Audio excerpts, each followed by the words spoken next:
Hello നമസ്കാരം. കൊണ്ടൽ എന്ന ചിത്രത്തിൻ്റെ 4-ാം ദിവസത്തെ ഏറ്റവും പ്രധാനപ്പെട്ട കേരള ബോക്സ് ഓഫീസ് കളക്ഷൻ റിപ്പോർട്ടാണ് ഇന്നൊരു വീഡിയോ ഭാഗത്ത് ഉൾപ്പെടുത്തിയിരിക്കുന്നത്. വീഡിയോയിലേക്ക് മുൻപ് വീഡിയോ ലൈക്ക് ചെയ്യുക, ചാനൽ സബ്സ്ക്രൈബ് ചെയ്യാൻ വേണ്ടി ശ്രമിക്കുക. ആൻ്റണി വർഗീസ്, രാജീവ് ബി ഷെട്ടി എന്നൊക്കെ പ്രധാന കഥാപാത്രങ്ങളായ ചിത്രമായിരുന്നു കൊണ്ടൽ. ചിത്രത്തിന് മികച്ചൊരു പോസിറ്റീവ് റെസ്പോൺസ് തന്നെയാണ് ഇപ്പോഴും പുറത്തുകൊണ്ടിരിക്കുന്നത്. അതുകൊണ്ട് തന്നെ എല്ലാ സിനിമാ പ്രേമികളും ഒരേപോലെയാണ് ചിത്രത്തിൻ്റെ ഓരോ കളക്ഷൻ റിപ്പോർട്ടും അറിയാൻ വേണ്ടി കാത്തിരുന്നത്. ഇപ്പോൾ ഇതാ ചിത്രത്തിൻ്റെ ഏറ്റവും പ്രധാനപ്പെട്ട Kerala box office collection report പുറത്തുവന്നിരിക്കുകയാണ്.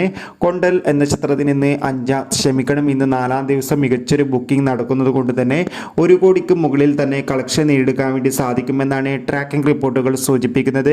എന്തായാലും കാത്തിരിക്കാം ചിത്രത്തിൻ്റെ കൂടുതൽ ബോക്സ് ഓഫീസ് കളക്ഷൻ റിപ്പോർട്ടിനായി. ചിത്രം കണ്ടവരുടെ അഭിപ്രായം കമൻറ്റ് ചെയ്യുക. ഈ വരുന്ന സെപ്റ്റംബർ മാസം ധാരാളം ചിത്രങ്ങൾ OTT റിലീസ് ചെയ്യുന്നു. ചാനൽ പരിശോധിച്ചാൽ കാണാം.